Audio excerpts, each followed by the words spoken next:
उस रात शिमला के उस सुनसान रास्ते पर अगर हमारी गाड़ी खराब नहीं होती तो शायद आज मैं ये कहानी आपको नहीं सुना रहा होता।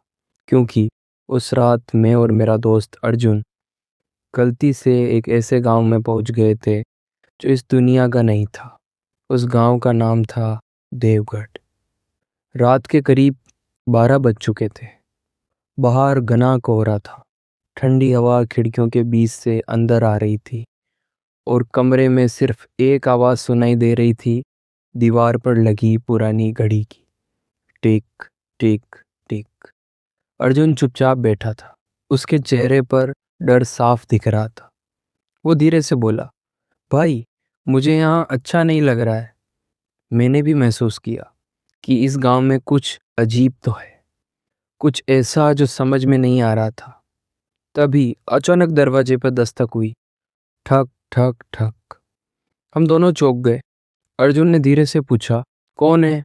लेकिन बाहर से कोई जवाब नहीं आया। बस कुछ सेकंड बाद फिर से दस्तक हुई। इस बार थोड़ी तेज थी। ठक ठक। और तभी बाहर से एक आवाज आई, एक औरत की आवाज। बेटा, दरवाजा खोलो। मैंने अचानक अर्जुन की तरफ देखा।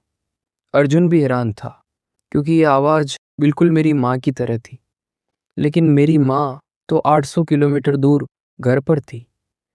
अर्जुन ने धीरे से कहा, भाई, ये तो तेरी मम्मी की आवाज़ है ना? मैंने धीरे से कहा, हाँ, लेकिन वो यहाँ नहीं हो सकती। और तभी एक दूसरी आवाज़ आई, अर्जुन, दरवाज़ा खोलो बेटा। अर्जुन की सांसें रुक गई क्योंकि वो आवाज़ उसके पापा की थी। अब हमें समझ आ गया था, बाहर जो भी था वो इंसान नहीं था। अचानक दरवाजे पर जोरदार धमाका हुआ। धड़ाम। पूरा दरवाजा हिल गया। और उसी समय हमारे पीछे खड़ी बूढ़ी औरत बोली, मैंने तुम्हें पहले ही कहा था ये देवगढ़ है। मैंने डरते हुए पूछा, ये सब क्या है? वो धीरे से बोली, ये गांव 20 साल पहले खत्म हो चुका है। अर्जुन बोला, मतलब? बूढ़ी औरत की आंखों में आंसू आ गए। वो बोली, एक रात पूरा गांव पागल हो गया था। लोगों ने एक दूसरे को मारना शुरू किया। सुबह तक पूरा देवगढ़ खत्म हो चुका था। मैंने धीरे से पूछा, फिर बाहर कौन है? वो बोली, वही लोग जो मर चुके हैं। तभी बाहर से एक साथ कई आवाजें आई, बाहर आओ, हमारे साथ आओ, बाहर आओ। मैंने हिम्मत करके खिड़की से बाहर देखा और जो मैंने देखा वो आज तक भूल नहीं पाया। पूरा गांव बाहर खड़ा हुआ था, करीब 30 लोग, सब बिल्कुल चुप। सब हमें देख रहे थे, लेकिन उनकी आंखें पूरी सफेद थी और उनके चेहरे बिल्कुल बिना भाव के। अचानक उन सब की गर्दन एक साथ टेढ़ी हो गई और उन्होंने एक साथ कहा, बाहर आओ। अर्जुन डर के मारे पीछे हट गया। भाई, ये इंसान नहीं है। और तभी एक बहुत जोर का धमाका हुआ। धड़ाम। घर का दरवाजा टूट गया और वो सब धीरे धीरे अंदर आने लगे। अर्जुन चिल्लाया, भागो। हम दोनों पीछे वाले दरवाजे से भागे। ठंडी हवा हमारे चेहरे पर लग रही थी।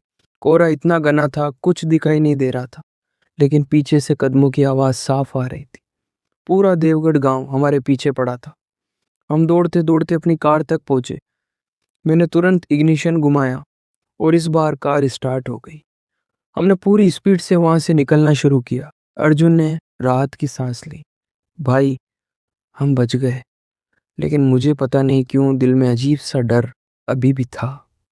कुछ मिनट बाद हम उस सड़क से काफी दूर आ चुके थे, लेकिन तभी मुझे एक अजीब सी बात महसूस हुई। कार के अंदर अचानक बहुत ज्यादा ठंड हो गई थी। मैंने धीरे से रियर व्यू मिरर में देखा और मेरी सांसें रुक गई क्योंकि पीछे वाली सीट पर कोई बैठा हुआ था। वही बूढ़ी औरत, लेकिन इस बार उसकी आंखें पूरी सफेद थी और उसके चेहरे पर एक अजीब सी मुस्कान थी। वो धीरे से बोली, देवगढ़ से कोई भी अकेला नहीं जाता। अर्जुन डर के मारे चिल्लाया, गाड़ी रोको। लेकिन तभी अचानक कार का संतुलन बिगड़ गया। सड़क पर बर्फ जमी हुई थी। कार फिसल गई और अगले ही पल धड़ाम कार खाई में गिर गई। उसके बाद मुझे कुछ याद नहीं। जब मेरी आँख खुली तो मैं अस्पताल में था। डॉक्टर मेरे पास खड़े थे। मेरा पहला सवाल मैंने पूछा, अर्जुन कहाँ है? डॉक्टर कुछ सेकंड चुप रहे, फिर धीरे से बोले, हम उसे बचा नहीं पाए। मेरी आंखों से आंसू निकल आए, क्योंकि अर्जुन मेरा सबसे अच्छा दोस्त था। लेकिन कहानी यहीं ख़त्म नहीं होती, क्योंकि उस हादसे के बाद मैंने एक बात नोटिस की। रात में जब मैं अकेला होता हूँ तो कभी कभी मुझे वही आवाज़ें सुनाई देती है, धीरे से कानों के पास, बाहर आओ। और कभी कभी आईने में मुझे ऐसा लगता है कि मेरे पीछे कोई खड़ा है, एक बूढ़ी औरत, सफ़ेद आँख वाली। और मुझे अब समझ आ गया है, देवगढ़ ने अर्जुन को अपने पास रख लिया, और शायद एक दिन वो मुझे भी आप वापस बुलाएगा। अगर अब आप कभी ऐसी जगह जाएं और किसी सुनसान रास्ते पर एक पुराना बोर्ड देखें जिस पर लिखा हो देवगढ़ 1 किलोमीटर, तो मेरी एक बात याद रखना, उस रास्ते पर कभी मत जाना, क्योंकि कुछ गांव आज भी नए लोगों का इंतज़ार कर रहे हैं।